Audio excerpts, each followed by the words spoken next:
Welcome to the local campaign here on Rogers TV. Thank you so much for joining us. As we get closer to Election Day, October 24th, we turn our attention to municipal debates. And today's municipal debate is with Ward 6, Stittsville. And before I introduce you to the candidates, let me go over the format for everybody at home and, of course, for our candidates here as well in studio and one candidate at home, which I'll discuss in just a moment. So each candidate will begin with an opening statement. They will have 60 seconds to do that. The order of that was chosen at random just a few moments ago. From there, we go into the debate portion. So how that's going to work is I'm going to ask a particular question to a candidate. They will have 45 seconds to open up the discussion. And as soon as that 45 seconds is done, it's open to the entire floor. Everybody welcome to jump in and debate. And then we go back to that original candidate for whom I asked the question. They will have 30 seconds to wrap up on that topic. We will go through a number of different questions that, of course, will mean a lot to constituents in the ward, but also for residents right across the city of Ottawa. Once we go through all those different topics, each candidate will have 60 seconds for their closing statement. So, as I said, let's introduce you to all of our candidates, starting with Mathew Duchesne. Welcome, Mathew. Thank you. Kevin Hua. Welcome, Kevin. Tanya Hein, and Tanya is actually at home. She had a member of her household test positive for COVID, so we're just making sure that we have all the precautions in place. And Glen Gower also joining us here today. Welcome to all of you. Thank you so much for being here. So as I said, we're going to open things up with our opening statements, and we start with Mathew Duchesne. You have 60 seconds, Mathew. Hi, Stittsville. My name is Mathew Duchesne, and I represent Change here for our ward. I have a double major in urban planning. I have extensive background in construction management, engineering, and contract management. I am running because I'm somebody who built new in the area, and I have built the home of my dream. I have been fortunate enough to do that, and I want to give back to the community, and I want to live in a community that's comfortable for all of us to live in. As it stands, that is not the case. I want to talk about critical infrastructure in a community that's lacking. We are setting ourselves up for failure as it stands. We need a real champion for our area, somebody that will bring our tax dollars back to Stittsville, and somebody that will really put the focus back into the suburbs. Bonjour, mon nom c'est Mathew Duchesne. Je suis candidat ici pour la ville de Stittsville. Malheureusement, je n'ai pas la chance de tout traduire en français aujourd'hui, alors s'il vous plaît, me contacter après l'émission et je peux tout traduire ou on peut se contacter par courriel ou par téléphone. Merci beaucoup. All right, thank you very much, Mathew. Next up is Kevin Hua. Kevin, you have 60 seconds for your opening statement. Thank you. I'd just like to start by acknowledging that the land in which this debate is happening is the traditional unceded territory of the Algonquin Anishinaabe people. It's our duty as candidates, as residents, and as one of us will be city councilors to continue striving for reconciliation and including Indigenous voices and input in city policymaking and decision-making. My name is Kevin Hua. I'm one of your city councilor candidates for Ward 6 in Stittsville. I'm 21-year-old Carleton University student studying public affairs and policy management with a specialization in social policy. I've served as your federal candidate in the last 2 federal elections, and I've worked and volunteered with the Ottawa Catholic School Board's International and Indigenous Language Program and the organization that works with neurodivergent kids around the campfire. I'm running because I believe Stittsville deserves better. I believe it deserves better transit, better services, and so I'm young, but I'm prepared and ready to serve for you. All right, thank you very much. Next up is Tanya Hein. Tanya, you have 60 seconds for your opening statement. Hello, everyone, and thank you to the Rogers team for accommodating my remote participation while I'm under the weather. My name is Tanya Hein, and I've lived in Stittsville since 2005. Stittsville charmed me from the moment I moved here. It immediately felt like home, and everywhere I looked, I saw volunteers pitching in their time for events and activities that really created an almost tangible sense of community. I started to volunteer as well. I joined the Stittsville Village Association, Ottawa Neighborhood Watch, the Goulburn Museum, School Council, and more. I've been organizing a lot of Stittsville's biggest social events for a lot of years, and I've also been responsible for monitoring city planning and development files on behalf of the SVA. I am a regular fixture at community information sessions, at city committees, and at council. Stittsville is rapidly outgrowing its village heritage, but there's still a real sense of care and connection here. And I think with proper guidance and direction, that's something we can hold on to as Stittsville develops. Thank you. Thank you very much, Tanya. Next, we have Glen Gower. Glen, you have 60 seconds. Thanks very much, Derick. It has been an absolute honor for me to represent this community of Stittsville over the past 4 years. And I want to thank my fellow candidates for joining us today for this very important discussion. We have accomplished so much together during those 4 years. We've come together as a community during a very difficult pandemic for 2+ years.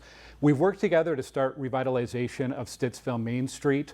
We're moving forward on Robert Grant Avenue. We're improving safety around our schools. And more recently, back in May, we came together as a community after the terrible windstorm and the ensuing power outage. I have been a hardworking and responsive representative, and I've come to you each and every week openly and honestly through my emails and weekly videos to keep you up to date with what's happening in the community.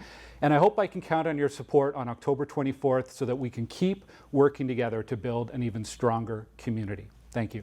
All right, thank you, Glenn, and thank you to all of our candidates for your opening statements. We move on to the debate portion. As mentioned earlier, I'm going to ask Mathew. We're going to be starting with you. You'll have 45 seconds to open the conversation. Then I'll open it up to all candidates.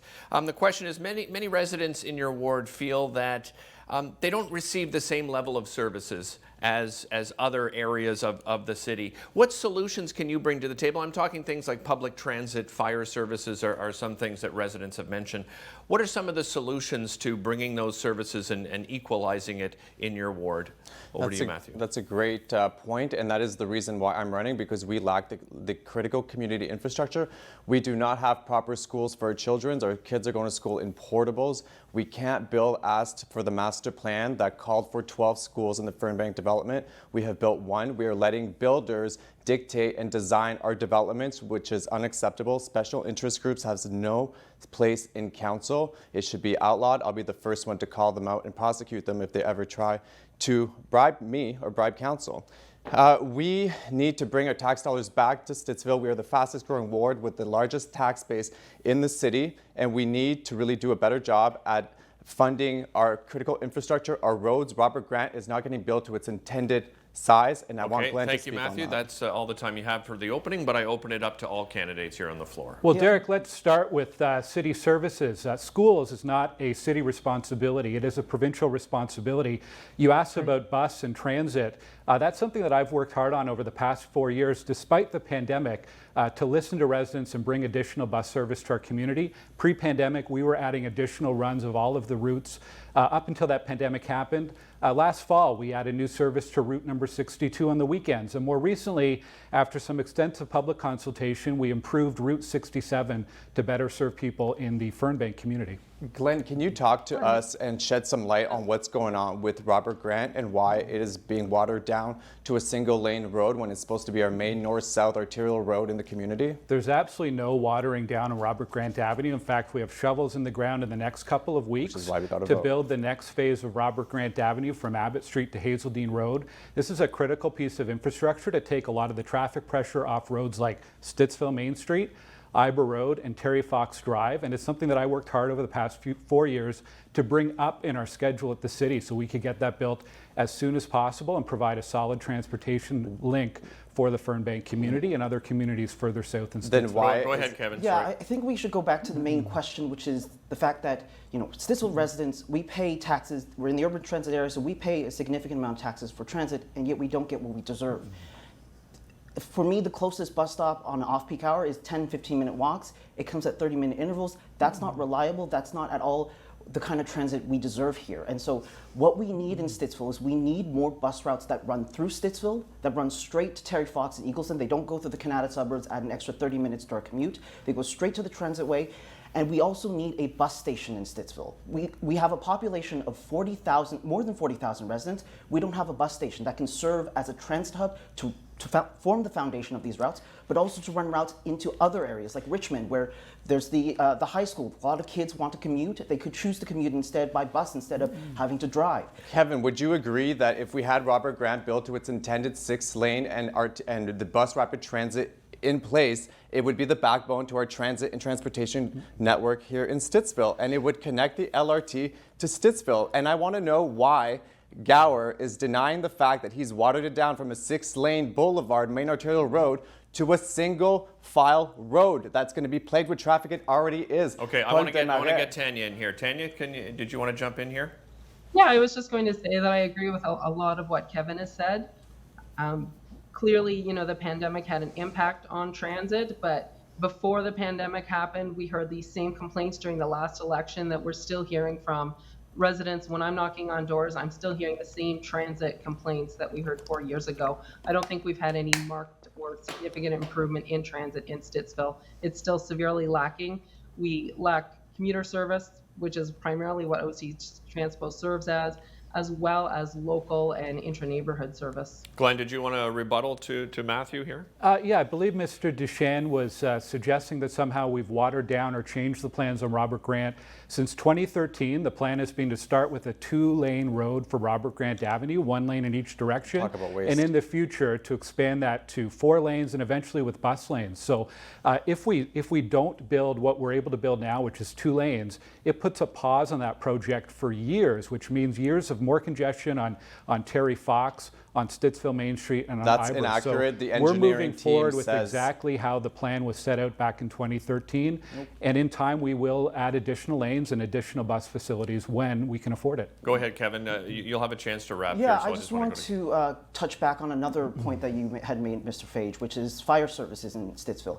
And one of the things I'd like to see is Station 81 turn from its volunteer status to a full-time fire service to provide better and more fire protection for residents.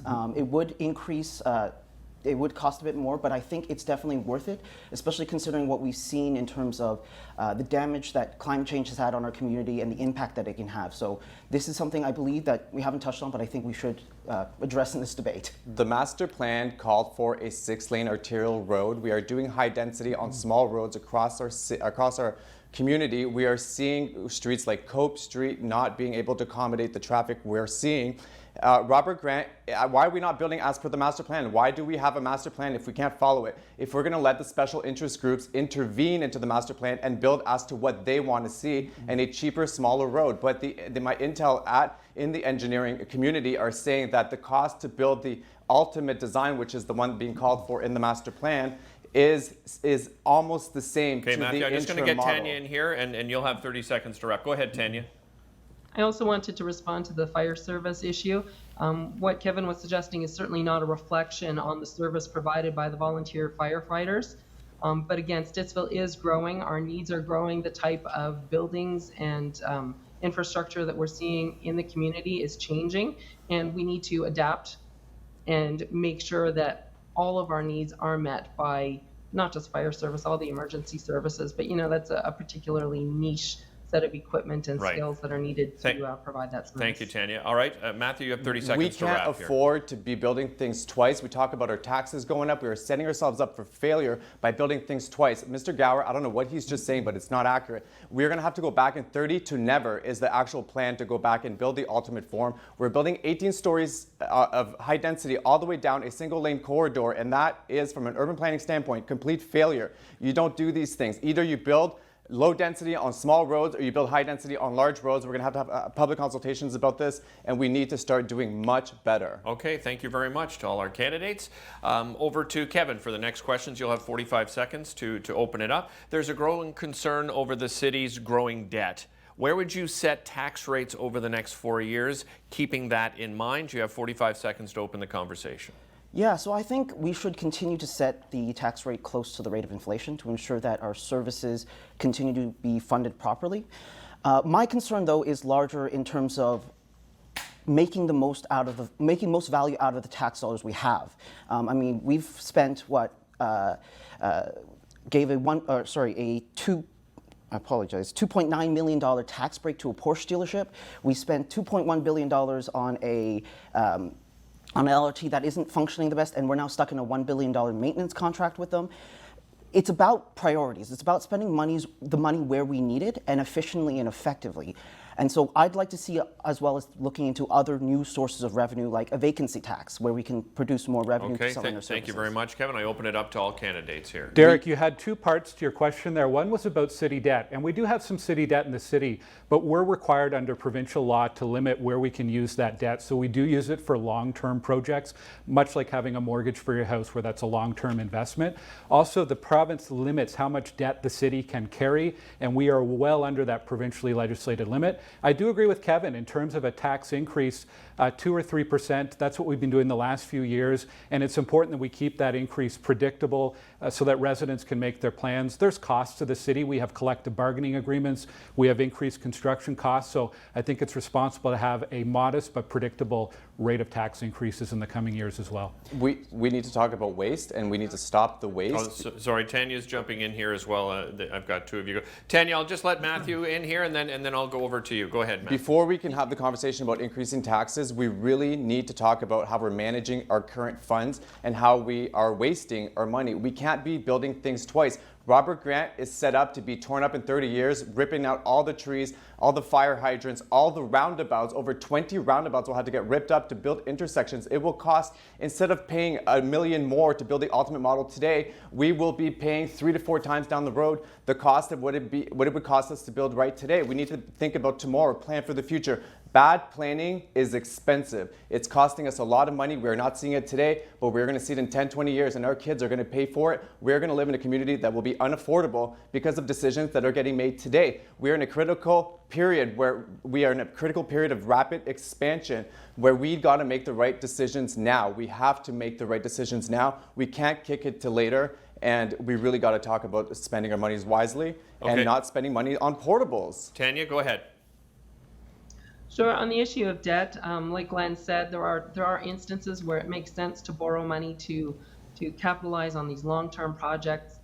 I'm okay with that. On the taxation end, we also have to take a look at who's paying the taxes. I mean, when Kevin's suggesting we should keep up with inflation, that makes sense in theory, but when inflation is rising faster than people's incomes and their ability to pay, we have to be able to recognize that our taxpayers, our property owners, they're not able to keep up. They're facing additional financial pressures on all fronts.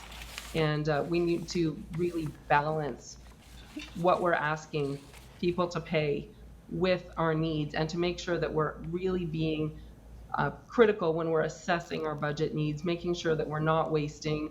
I agree, the Porsche situation was an absolute travesty.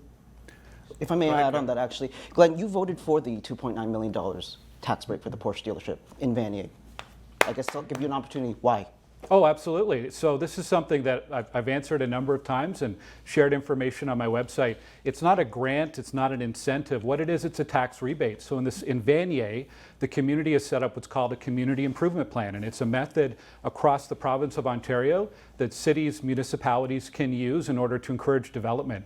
In this case, there was a underused used car lot in horrible shape, and there's an organization, a company, yes, a private company that's coming in that wants to revitalize that. It's a project that was supported by the local councillor, Mr. Ralston King, as well as the local Business Improvement Association, and it's not a handout. If this company doesn't construct, they do not get money. If they do not pay taxes, they do not get money. If they go out of business, they do not get money, and over 10 years, they're able to get a rebate on the portion of taxes that increases due to the increase of value from the redevelopment on their land. This question of affordability has come up a number of times too, and I just want to make sure our viewers are clear. The City of Ottawa cannot run a deficit. It's not like the federal government or the provincial government where they can just borrow money and make up any shortfalls. We have to balance our budget. So there's a real focus on affordability. We cannot live beyond our means. Okay, thank you, Glenn. Just want to make sure others get a chance here. Go ahead, Glenn, Kevin. so you're saying essentially a Porsche dealership is vital to revitalization of a community that somehow builds the local economy? I don't see many people buying Porsches, and you're saying, oh, they won't get this rebate if they don't pay taxes. They don't have to pay taxes because of the rebate. We don't get the revenue as a result. Okay, I don't understand. Kevin, you'll be able to wrap here. Mathew or Tanya, do you want to jump in here? Or we run out of time? Absolutely. Go ahead, Tanya. Go ahead. Go ahead, Tanya. We just need to recognize that, the city is handing out these rebates and incentives to private corporations sort of on the basis that, it's going to encourage them to redevelop or to develop an area. But it's based on the assumption that they're not going to do it without that incentive. And I don't think that's the case. Mathew? We need to rethink our funding models across the board. We don't have the critical community infrastructure. Our kids are going to school in portables. It's unacceptable. We need to come up with better funding models and new developments, especially how to fund roads ahead of development. We can't keep playing catch up and wasting more money. We are spending millions of dollars on these portables, and we got to understand how much it's costing us. And once I'm elected, I will be very transparent on letting everybody know who's approving these decisions and how much money it is costing us. Schools and portables are not a municipal responsibility. Well, it's funny That's how school the board master and the plan is a province. municipal thing. Sorry, guys, we've run out of time there. Sorry, everybody. But Kevin, you'll have a chance to wrap here for 30 seconds. Yeah, so managing fair taxes, it's about priorities. It's about having the priorities to invest in residents, not the priority of giving a Porsche dealership a $2.9 million tax rate. It's about investing in transit. It's not about locking us in a $1 billion maintenance contract for a transit system that isn't functioning the best for us. It's about investing in affordable housing. It's about priorities, and that's what I intend to do to ensure that we actually invest money in our residents and grow our community. All right, thank you to all of our candidates. We move on to the next topic. Next is Tanya. Tanya, you'll have 45 seconds to open on this topic, and that is policing. Aggressive driving, stunt driving, speeding is a big issue in your ward. Policing as well, there's been a lot of talk about freezing the police budget, reallocating it to other government agencies that are funded by the municipality. So speaking on policing as a whole, what are some of the solutions that you would bring to council? You have 45 seconds to open. You know, this is a really interesting and complex topic. I think every election for the last umpteen number of years, we've heard about speeding. Just last night, I was riding my bike on Fernbank Road, and there were cars and motorcycles racing along the street. It's really disheartening to see the behavior. One of the ways that we can address that from a council perspective is when we're building our neighborhoods, we need to design roads that aren't going to encourage that type of behavior. So that's one element. On the other hand, when we're talking about police budgeting, policing is a very complex topic. Council, I don't know, has a complete understanding of the day-to-day operations of everything that the police are encountering in our city. But sorry, Tanya, I've got to stop you there. That your 45 seconds is up, so I open it to all candidates. We need to bring police. The police issue is the number one issue. Cars are getting stolen out of our driveways nightly, and nothing is getting done. We're not hearing anything from our councillor. We're not hearing anything about any of the community groups as to what we're doing. We have 1.5 cops to service all of Stittsville and Canada and Richmond. That's unacceptable. We need to get cops off traffic duty downtown and patrol our suburbs at night. That is the number one priority, and that's where the police officers should be. And a lot of us have never even seen police officers in our developments. Where is our representation in Ottawa? Why is Stittsville left behind always? We have no critical community infrastructure. Police, firefighters, we have no hospitals. We don't even have a full-time ambulance in the Stittsville community. Never mind that we don't have a hospital, because Glen voted against smaller regional hospitals in favor of the larger experimental farm civic campus. Glen, why don't you explain that? It's great to have a discussion on policing and services, and it's an important discussion, and I appreciate some of the comments from Tanya on this, but we have to actually base them in fact. I think I just heard my opponent say there's only 1.5 police officers in Stittsville. Now, I will agree that in a city the size of Ottawa, I think police are spread too thin for the geography that we have, but we certainly have more than 1.5 police officers in our community. Where are they? We've just made last week an arrest in some of the car thefts that people are experiencing. And I've worked with our community resource police officer to do a webinar, a seminar for residents on how the thefts are happening and what people can do to protect themselves. And it's important that we all get involved. We have a number of neighborhood watch organizations in our community. That's another way that we can keep our community safe. And I'm glad to see the police returning to the neighborhood policing model that they moved away from a few years ago. But in the last couple of years, they're reestablishing that. And it means that police officers are out in specific communities developing relationships with people, and it helps for community safety. I think there's a very critical issue with policing that we're facing. There are serious problems. I mean, during for example, the convoy occupation, the police budget was $346.5 million, with an additional $8 million that was given before, and yet they weren't able to protect our communities. But there's also the fact that we have to understand that police in our city have become a sort of catch-all for all our problems, that they have to also be social workers, that they also have to be mediators. These aren't things that they're trained for. These aren't things that they were trained to do or prepared to take on. And so one of the things I think we do need to do for police is to take certain tasks like dealing with mental health crises and crisis intervention and take it over and bring it over to a civilian task force that is trained to handle it. This has found success in Denver, Colorado, in Toronto, and Victoria. We shouldn't be putting these sort of issues that the police cannot handle because if they cannot handle it, they're not going to deal with it well. And we've seen that throughout the time with experiences with police, with racialized individuals, Indigenous people, and so on. Kevin, I love that. I agree with Kevin, and we need to reopen community resource centers. If you go on the police, Ottawa Police website, you're going to see that they're closed. We don't have the presence on our streets. And talking about speeding, we need physical barriers. We need speed breakers. We don't need these speed cameras that are uncalibrated and are ticketing everybody. It's taxation without representation, and we cannot have that. Gower right now has the opportunity on Abbott to build a speed breaker. It'll be very curious, and I'm very interested to see if he's going to build one or if that's just going to deter from providing more money to Ottawa from our tax dollars. Tanya, do you want to come in here? Yeah, actually, Matthew, I've heard from residents over and over that they're largely in support of the automated speed enforcement and would like to see the program expanded in Stittsville. That's why we're having an election. I'm glad Kevin brought up the idea of shifting some responsibilities outside of police.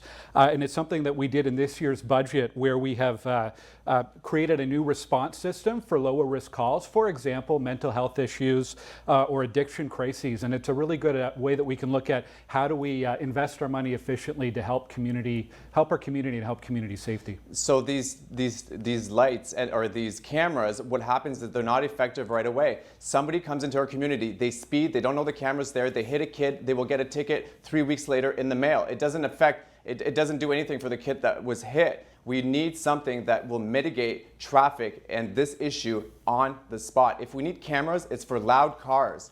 We need some way to mitigate that because they are keeping us up all at night, and we need to do better. Go ahead, Kevin. Yeah, I'd just like to also point out something. Glenn, 4 years ago at this exact same debate stage, you had said that we couldn't continue to have flex stakes to protect our streets from speeding cars. And yet all we still have are flex stakes. It's been 4 years, that hasn't changed. I mean, these things cost $800 each, and you have to take them out during the winter, then install them back. It's not an effective way to protect our streets, not an effective way to keep the streets. I'll let Glenn have a rebuttal here quickly, Kevin, before we... You're right, it's not a perfect way, but they do bring speeds down by 5 to 10 kilometers an hour, which makes a big difference. We've also invested in more pedestrian crosswalks. We've invested in crossing guards and the automated speed enforcement as well, which is something I support. That's not happening on my street. They're not the only thing happening. No, We've it's got a not lot happening, of Kevin, you're right. All right, let's wrap there and go over to Tanya. Tanya, you have 30 seconds to wrap on this topic. Sure, thank you. Just as I was saying, sort of in the opening, I think when we're looking at policing and all the services that they need to handle, there is a lot of overlap. It's really difficult sometimes to separate, the danger elements, the community safety, the prevention, sometimes the mental health, the addiction, domestic violence. You're never really sure what you're going to get. So it's not like that there are clean division lines. I think that's why police have been maybe dragged into so much and why it's hard to shift all of the responsibility away. Okay, thank you very much. Next topic is for Glenn to open with. You'll have 45 seconds for that. And the topic is affordable housing. It's been called a crisis, an emergency here in the city of Ottawa. What solutions do you bring to the table when it comes to affordable housing and affordable rental housing in particular? Well, I think absolutely it is a crisis, and with every month more and more people are affected by this, whether it's young people who are trying to rent or afford their first home, whether it's older adults who are trying to downsize. A lot of the newcomers to our community, whether they're coming from elsewhere in the country or anywhere around the world for jobs, or single parents, all these people are really being affected by the crisis. There's two main things the city can do. The city can invest in more affordable housing. We've invested $60 million, a record over the last 4 years. We need to do more in the coming years. The other thing is policies like inclusionary zoning, policies like a vacant unit tax, waiving development fees for affordable housing projects. These are all things well within the city's capability. We've been doing them, and we need to do more in the coming years as well. All right, it's open for discussion. I don't want to hear about another Glenn, tax. how many affordable units have you created or have come into Stittsville since you've been elected? Unfortunately, none in Stittsville. We've actually just started a working group bringing together a number of affordable housing stakeholders and people who have experience who live in our ward or work in our ward. And I think it's something I've set as a target in my 10 campaign priorities is to have affordable housing being built in Stittsville. But on council, I have supported the construction of, it's likely 3,000 to 4,000 units that are either in the planning or building stages across the city of Ottawa. I've been a strong supporter of the need to invest more in affordable housing and to update our policies so we're doing more to encourage affordable housing and a greater variety in the types of homes that people can live in, because it's what we need during this housing crisis. We will Glen, never does he- catch up on policies and affordable housing. As a real estate agent, all I hear is supply. What are we going to do about supply? And their solution is to build them quicker, faster, with less regulations. I've built new, and I know that is not a solution. We have subpar housing enough as it is. We need better solutions. Why are we not talking about the demand? It's like I'm the only one that took Economics 101 around here. We're talking about the supply and the demand. The demand is coming from the federal Trudeau administration. His immigration targets are going up every year. We are breaking records every year. We're hitting for over 400,000 this year, and that's putting tremendous amounts of pressure on our housing supply. We need to have a conversation with the federal government, and here in Ottawa we have a unique opportunity to reach out to Trudeau and let him know and let him understand the implications and the implications of having these policies and the impacts it's having on our communities. Go ahead, Kevin. Barring Matt's xenophobia, I mean, he's right on one thing, is that a lot of the quality of the houses we've been hearing aren't as good as the housing that's lasted for years here. That 5 years in, there's mold, there's mildew, it's not working well. But there's also the fact that we have a problem at City Council. The problem is that the development industry has greatly funded many councillors there, and as a result, they end up working for them. And so, as one of my pledges in my campaign is I am not taking any money from anybody associated with the developer industry. Either am I, and I'm not xenophobic in the least. Most of my clients are international buyers, and I would want you to take that back, because that's a misrepresentation of who I am, and it's not fair. The issue is that we are not letting ourselves the chance to absorb the people that come, and that's what I'm hearing from people all over our community, is that we are being negatively impacted by all the people that we are trying to fit into our community. We are not doing intensification properly. We are trying to cram all these people into our Matthew, go our ahead, developments. Kevin. And we'll Matt, come to you, we all Tanya. know that any speak about immigration being too high is a dog whistle of xenophobia. But barring that, going back to the main issue, No, it's not. like it is. But like No, it's the Mr. reality Gower said, of our economic system. We need to use inclusionary zoning. It's a powerful tool that the city can use to bring more affordable housing. We need to bring in a vacancy tax to tax those who are not using the houses. The houses are for living in. We need to ensure that everybody has a house. And speaking of which, Glenn, you said you're a supporter of affordable housing. Then can you explain to me why you voted against increases to fight the housing crisis and the homelessness crisis we have in Ottawa? That's not correct. That is correct. I supported we've done it $60 million in investment over the past 4 years in affordable housing that we've been able to leverage provincial funding, federal funding for as well. Tanya, do you want to come in here? Sure. I'd just like to say that I think we need to be putting more pressure on the developers. Inclusionary zoning is one thing, but we have a lot of developers coming into Stittsville in particular. They're asking for additional height. They're asking for less setbacks so they can put more units on each property. That's fine in some cases. Some cases it's not appropriate. But I think we really need to be working with those developers and asking them what can they contribute to the affordability crisis, to improving the housing situation of people right here in Stittsville. We need to do higher density where it makes sense, and it makes sense to do it around transit hubs like TODs. It's called transit-oriented developments. You build high density around the LRT stations, and we're not talking about the CTC. The Canadian Tire Centre is in Stittsville. It's up for redevelopment. The City of Ottawa has abandoned us, and we have this gleaming model for what LeBreton is going to look like. It's all the attention's on LeBreton. We have been left behind in Stittsville. A big part of our community has been built based on the Canadian Tire Centre, and all the economic downfall that has on our community. That's getting pulled out from under us, and we have no plan whatsoever about the redevelopment of this space. We have no conversation from Gower's government, and there is no master plan whatsoever for this area. That's a great area to build high density and increase our housing supply. Go ahead, Kevin. Yeah, I also want to touch on stopping the loss of affordable housing in the city as well, because we've already seen with 142 Nepean Street, Council voted to demolish it, a demo eviction, to replace it with a parking lot.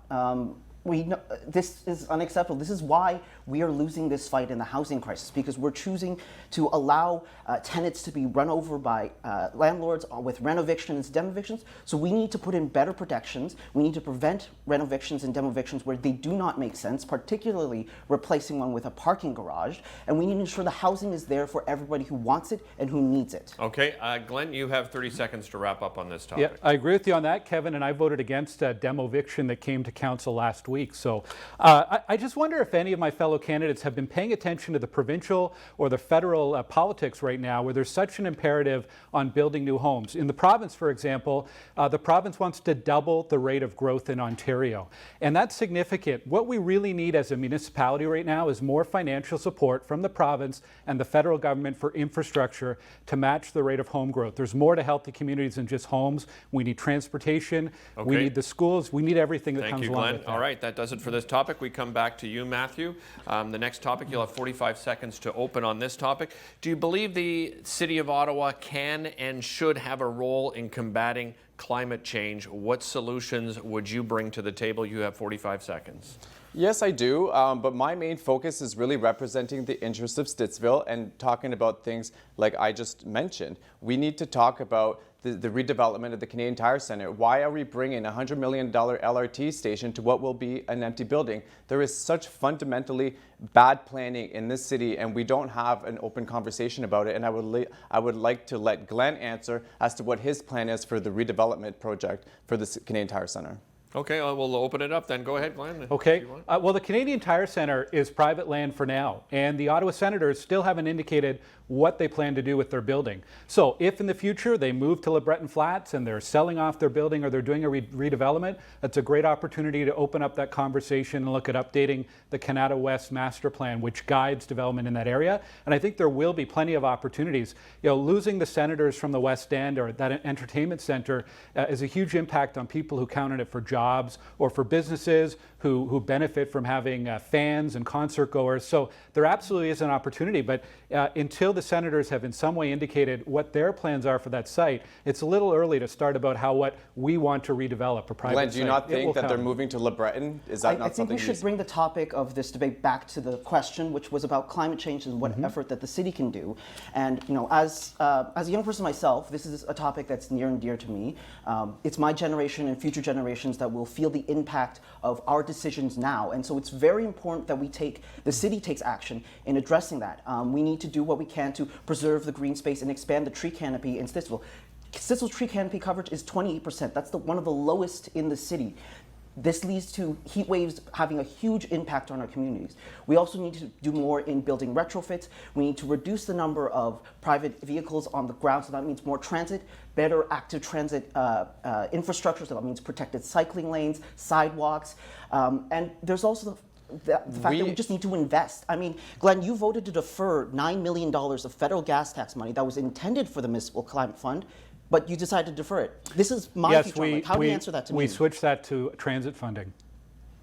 Also a great initiative to we're not seeing that on Robert Grant. Exactly, we're not seeing this transit funding coming anywhere. We're not seeing any transit in the area. We are so car dependent. I want everybody to go on walkable score, check your walkability score.com and put your postal code in. I'm at a 3 on 100 for walkability. We have no choice but to use our cars to go everywhere. We have no transit option, and we have 0 for walkable neighborhoods. We have nothing in terms of stores, local plazas, pubs, and that's one of the number one things I'm hearing at the door is that we have nowhere to do our local shopping. And Glenn is just going on this campaign that he's all about walkability and transit and everything, yet our walk score is 3 on 100, and I'm at the edge of the development. Okay, I want to get Tanya in here. Tanya? Yeah, absolutely. Getting cars off the streets, giving people more options for public transit, for active transportation, that is the key way that the city can contribute to climate change. Absolutely. I mean, it's daily, and in Stittsville, it is a particular issue because we do lack a lot of those options.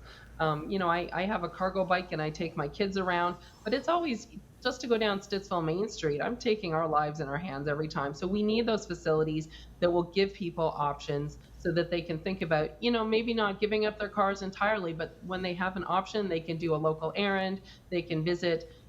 Every little bit helps. Every time we can get a car off the road in the city, that's going to By help. not building the backbone of our transit infrastructure in Stittsville, which is Robert Grant, and we're not building it now, it is contributing to all this problem. We are not providing the backbone in our community, so all the collector roads will have nowhere to go. There will be no transit once the shovels go in the ground this fall at the size that Glenn is saying we should build it, which is a single lane in both directions, which does not which is not adequate for transit. It doesn't encourage transit, and we're going to be stuck in traffic. It's going to make the issue worse on all the collector roads and all the side roads. Traffic will just become much worse. Cars will be using it as bypasses to congested Main Street, Robert Grant, Terry Fox. We're repaving Terry Fox instead of widening it. We are wasting money everywhere, and let's not talk about tax increases until we have a better grip on where we're wasting our money. Okay, I want to get Kevin and Glen in here. Go ahead, Glen. You can Yeah, start. Derick, I think maybe we should talk about what the city is doing when it comes to climate change.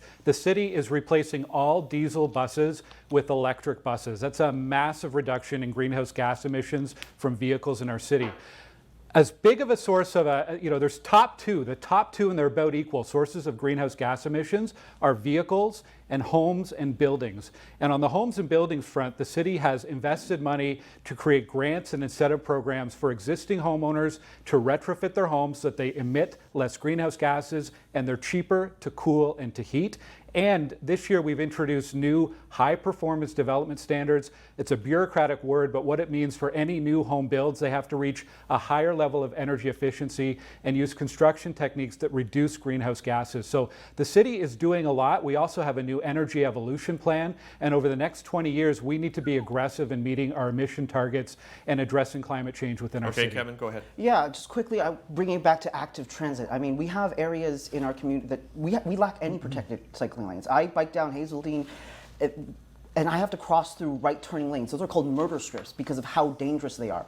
We need to redesign our communities so that it gives residents the option to take active transit, that it's safe and accessible. We can't ask people to brave these roads unless we have the bravery to actually do something and change these things. Okay, thank you to all of our candidates. Mathew, over to you to wrap up for 30 seconds. Absolutely, and I want to talk about the quality of materials we use in new constructions in our homes. Ottawa is the only city where we just use vinyl to no end. And the vinyl is the cheapest option for the builders, which is why we're doing it. We're always bending backwards for the builders, and it's always in the builders' interest. Using siding is not appropriate for a changing climate. That windstorm we saw in May, it ripped off half of our houses, and they're just going to intensify and become more common and more frequent. So we need to use the proper building materials in our new constructions. All right, thank you very much. Okay, next topic is over to Kevin. You'll have 45 seconds to open this up, and many feel there's been a lack of transparency, a lack of public consultations. What can be done moving forward to make sure residents' views are heard and feel that they're heard around council table? 45 seconds. I mean, this is probably one of the biggest issues across the city after we've seen what happened with the LRT.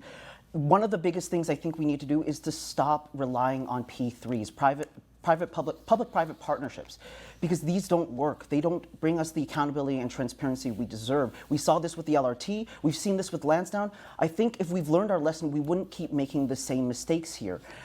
Residents deserve better. They invested $2.1 billion into this project and the $1 billion maintenance contract. They deserve to know these things. This is why we need the judicial inquiry to understand what went wrong, who did something wrong, what went wrong, how can we fix this? And so there's just been such a loss of connection between City Hall and residents, and that's what I intend to fix. All right, I open it up to all candidates. Why did Glen vote against the judicial inquiry? Judicial inquiry. Well, Glen, he proposed his own watered-down version, which was with the Auditor General. His proposed inquiry wouldn't have been as public, it wouldn't have gone as deep, and it wouldn't have been as good for residents. That's the issue that we have seen with this at City Council. This is one of the biggest loss of confidence I've had in you, in that you propose this sort of watered-down inquiry. We needed to know the full story. Residents let him explain. Invested $2.1 billion. We got to know why. So I supported an Auditor General's inquiry into the issues with the LRT. The Auditor General has full investigative powers. She would have had access to all of the documents and all of the witnesses. And as we've seen in her work in the investigation and the police response to the occupation, she also has the ability to call members of the public and have public parts of that inquiry. The option in front of us at the time was to ask for a judicial inquiry, which would have been paid for entirely by City of Ottawa taxpayers. What we saw with the provincial inquiry was actually different than what was in front of council. It's being run and paid for by the province. I welcome the findings of the public inquiry. We're going to get them later this fall, and I think we're going to see some good recommendations and suggestions on how we can do better the next time we're procuring and building a major project. And through this whole process, I've actually supported a lot of audits, investigations, reports. There are 17 different investigations, audits, audits and reports that City Council's authorized. All of those findings are available on the city's website on the public disclosure page, and we've already taken lessons learned from many of those reports, applied them to other projects, and applied them to Stage 2 of light rail. Okay, Tanya, do you want to get in here? Yeah, I do. I have to question whether the City Auditor General would have had the capacity, given what we learned, given the number of documents, the information that was withheld originally and just came up as a bit of a fluke, actually, about the WhatsApp conversations and whatnot. I have to question whether she would have had the capacity to handle the situation as neatly as Glenn seems to be implying. It's not a reflection on her. It's just a reflection on the scope of the investigation and all that there is to be discovered and learned there. I wanted to go back to the idea of public consultations, and I think we really need to be concerned with the province is really interfering in the public's ability to consult. Earlier this year we had Bill 109, which kind of reduced opportunities for input into site plan control applications. And now we also have the Strong Mayor Act that's making its way through the legislature. And I think we really need to be concerned as, council candidates, as residents, as concerned citizens about what this is going to mean for the public's ability to have input into who knows really how many elements of council when we're looking at budget, when we're looking at development. These are all big ticket issues, and we really need to be concerned about what that's going to mean. The Strong Mayor Act is very concerning for our community. We already have little representation. We need a champion for area, someone that's really going to bring our tax dollars back to Stittsville. And this super mayor, I don't think it's going to work for us in the least, and I hope that we don't go in that direction. And if we do, we're going to have to talk about options for us in Stittsville. We need to expose corruption. Why are we building neighborhoods in favor of the builders? Why are the builders and the developers building and designing our communities? Why is the city not doing their job at mandating them to do the right thing? Why is Glenn telling me in public forums that he's expecting the builders to do what's right for our communities when it is effectively our job as city councilor and city council to regulate and to govern the builders to do the right thing? We are not doing that. There's a lot of corruption that's going on, and that's going to end with me. Any corruption that's exposed, we need to prosecute it and ban them from building in the city, make an example of these builders, and all the under the table money needs to end, and even the funding of our candidates' campaigns by builders and developers. They are special interest groups that are trying to influence the council. That needs to be made illegal. $0 Derick, need to be the topic delivered. of this section of the debate was on public consultation, and I think we've steered away from it. Tanya did bring us back a little bit earlier. On public consultation, with proper consultation, we end up with better decisions, better projects, a better city to live in.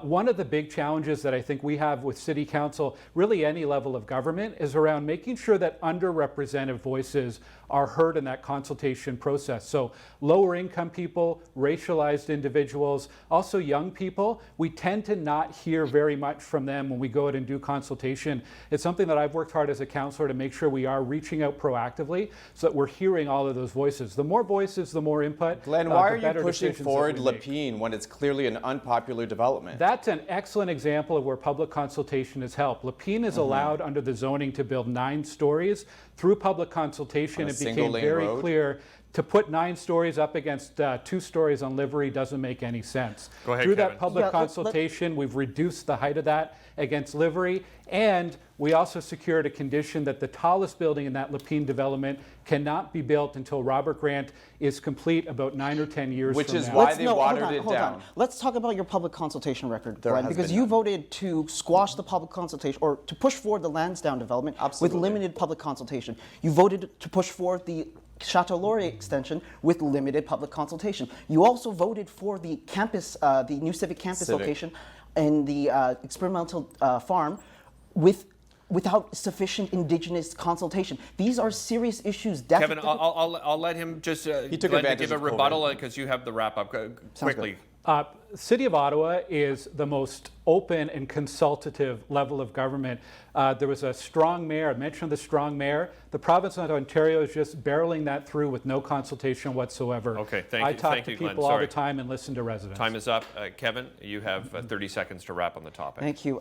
Unfortunately, we're not running against the provincial government here, but we've seen in these past 4 years a serious democratic deficit in accountability, transparency, consultation on numerous of these issues. And you know, Glenn, your record hasn't been the cleanest on this either. You voted to soften the punishment for Harder's integrity violations. And so, you know, maybe it's just because I'm young and maybe I don't understand this, but I've learned whenever you make a mistake, you own up to it and then you fix it. But clearly that's not happening with City Council right now. Okay, thank you very much, everybody. All right, that does it for the debate portion. We now move to closing statements. We'll do that in reverse order. And we start with Glen Gower. You have 60 seconds for your closing statement. Glen? Well, first of all, thank you, Derick, and to the producers and technicians behind the scenes for providing this forum. And thank you to my fellow candidates for bringing forward your ideas and stepping forward to run in this election. Local government affects so much of our day-to-day lives, and a forum like this one is really important to bring these discussions out into the open. You've heard a lot about city issues today. I want to really focus on a local perspective, and I invite viewers to check out my website at voteglen.ca. You'll find my list of 10 ward-specific priorities that I want to focus on over the next 4 years.